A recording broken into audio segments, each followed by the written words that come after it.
Hello all welcome to my channel. ఈరోజు వచ్చేసి నేను మినీ వ్లాగ్‌లో కుకింగ్ అయితే చేశాను.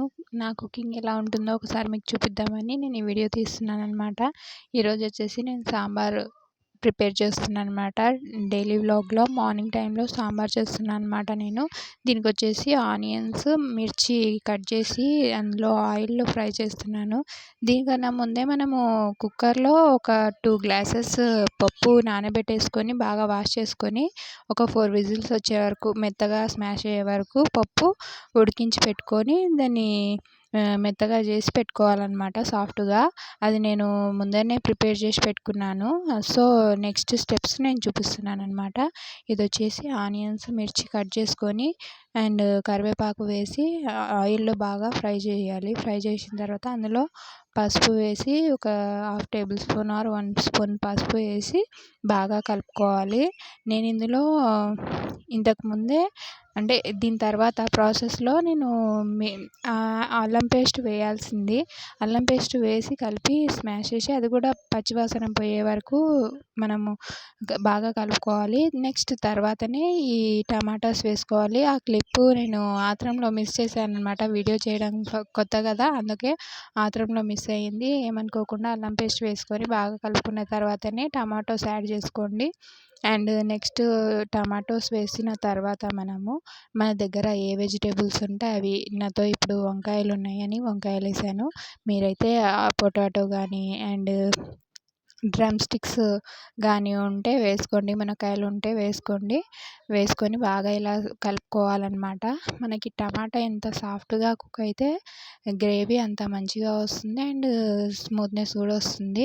స్ట్రక్చర్ బాగుంటుందన్నమాట సాంబార్‌ది. మధ్యలో మా మేడం వచ్చేసి తను కూడా ప్రిపేర్ చేస్తా ఒక చెయ్యేస్తా అనేసి వచ్చేసి బాగా కలుపుతుందన్నమాట వచ్చేసి.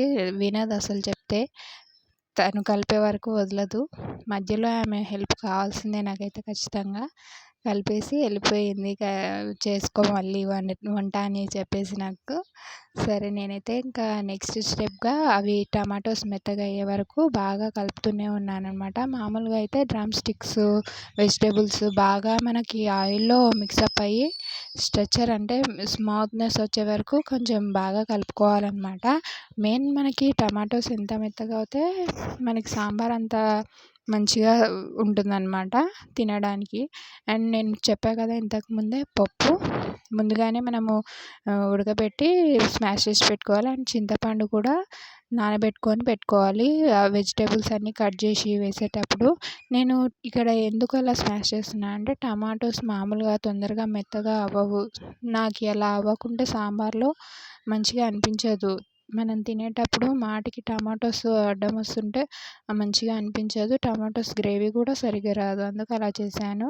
నెక్స్ట్ నేను 2 గ్లాస్ పప్పుకి ఒక గ్లాస్ హాఫ్ ఒక స్పూన్ హాఫ్ వచ్చేసి నేను కారంనైతే యాడ్ చేశాను. యాడ్ చేసిన తర్వాత ఆ కారం స్మెల్ అనేది మనకి పోయేటట్టు బాగా కలుపుకోవాలన్నమాట. అలా కలుపుకుంటేనే మనకి స్మెల్ ఉండదు. కారం వాసన ఉండదన్నమాట. సో, బాగా ఆయిల్‌లో ఫ్రై చేసేటప్పుడు మనకి తక్కువ ఆయిల్ యూజ్ చేశాననమాట. నేను మామూలుగా అయితే ఆయిల్ తక్కువనే వాడుతుంటాను. సో, మాడిపోతుందనేసి బాగా కలుపుతున్నాను. నెక్స్ట్ కారం అయితే మనకి మగ్గిన తర్వాత నెక్స్ట్ చింతపండు బాగా పిండేసుకొని అలాగా దాంట్లో మనము వేసుకుంటామన్నమాట ఆ చింతపండు వాటరు. నేనైతే ఇలాగే చేస్తాను.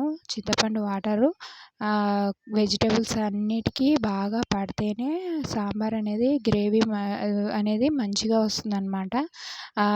వెజిటేబుల్స్‌కి అన్నిటికీ మనకి రసం అనేది చింతపండు రసం అనేది బాగా పడుతుంది. సో, అప్పుడు అది వేసుకున్న తర్వాత పప్పులో మనకి చింతపండు మరీ పుల్లగా ఉండకుండా స్మూత్ అంటే స్ట్రెచర్ అనమాట బాగొస్తుందనమాట. మనకొచ్చేసి ఫుడ్ తినేటప్పుడు కూడా పుల్లగా ఉండడం అనేది ఉండదనమాట చింతపండు. సో, మరీ పుల్లగా ఉంటే కూడా పిల్లలు తినరు. మనకు కూడా మంచిది కాదనమాట పులుపు.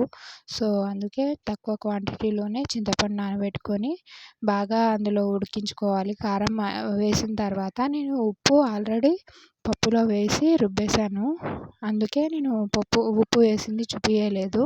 మనకు కావాల్సిన క్వాంటిటీలో ఉప్పు ఒక 2 టేబుల్ స్పూను, 3 టేబుల్ స్పూను ఉప్పయితే వేసుకోవచ్చు. అండ్ మనం ఇక్కడ యాడ్ చేసుకున్న తర్వాత చింతపండులో ఉడికించిన వెజిటబుల్స్ అన్నీ యాడ్ చేసుకున్న తర్వాత ఇట్లా మిగిలిపోయింది వాటర్‌లో వేసేసుకొని బాగా కలుపుకొని ఏమీ లేకుండా మంచిగా మళ్ళీ పప్పులో కలుపుకోవాలనమాట. అండ్ పప్పు కలిపేసి ఒకసారి స్టవ్ ఆన్ చేసుకోవాలనమాట. ఉడికించిన పప్పు పక్కన పెట్టుకుంటాం కదా, అది దాంట్లో ఈ వెజిటబుల్స్ అన్నీ కలిపేసి వాటర్ పోసేసిన తర్వాత బాగా కలిపి మనము నెక్స్ట్ స్టవ్ ఆన్ చేసి పెట్టుకోవాలి. స్టవ్ కొంచెం తల తిన్నదనమాట ఆన్ చేసుకోవడానికి. నెక్స్ట్ మనము బాగా వాటర్ కన్సిస్టెన్సీ చెక్ చేసుకొని వాటర్ వచ్చేసి ఎంత మనకు క్వాంటిటీ కావాలనుకుంటే ఎంతమంది ఉన్నారో దాన్ని బట్టి చూసుకొని మనకి ఒక చెమ్ము సగమో అలాగా కలుపుకోవాలన్నమాట. కలుపుకొనేసి బాగా కలిపేసేయాలి. కలిపిన తర్వాత దాన్ని బాగా ఉడికించాలన్నమాట. ఒక 10 మినిట్స్ అట్లా సాంబార్ని వదిలేసేయాలి. మనకి ఎంత బాగా సాంబార్ ఉడికితే అంత మంచిగా వెజిటబుల్స్ దాంట్లో కలిసిపోయి మంచిగా ఇదవుతాయి అన్నమాట. మంచిగా పట్టేసుకుంటాయి సాంబార్కి వెజిటబుల్స్ అన్నీ. వెజిటబుల్ టేస్ట్ అంతా మంచిగా సాంబార్కి పట్టేసుకుంటుంది. సో అలా నేను ఉడికించిన తర్వాత లాస్ట్‌కి సాంబార్ పౌడర్ అయితే మిక్స్ చేశాను. సాంబార్ పౌడర్ మిక్స్ చేసిన తర్వాత అండ్ మనతో కొత్తిమీర ఉంటే కొత్తిమీర యాడ్ చేసుకోవాలి. లాస్ట్‌లో కొత్తిమీర యాడ్ చేసుకొని స్టాప్ చేసేసుకుంటే మనకి సాంబార్ అయితే రెడీ అయిపోతుంది. నేనైతే ఈ విధంగానే చేస్తాను ఎప్పుడు సాంబార్ చేసినా. మా పిల్లలకి సాంబార్ అంటే చాలా ఇష్టమండి. ఎప్పుడు సాంబార్ చేసినా ఇంకా సాంబార్ చుట్టే తిరుగుతుంటారు. ఫుడ్‌లో పెట్టేసుకొని అస్సలు వదలరు. మాటికి సాంబార్ పెట్టు మమ్మీ అని అంటుంటారు. సో సాంబార్ ఈ విధంగా అయితే చేస్తాను. మీకు కావాలంటే చేసుకోండి ఇలాగే.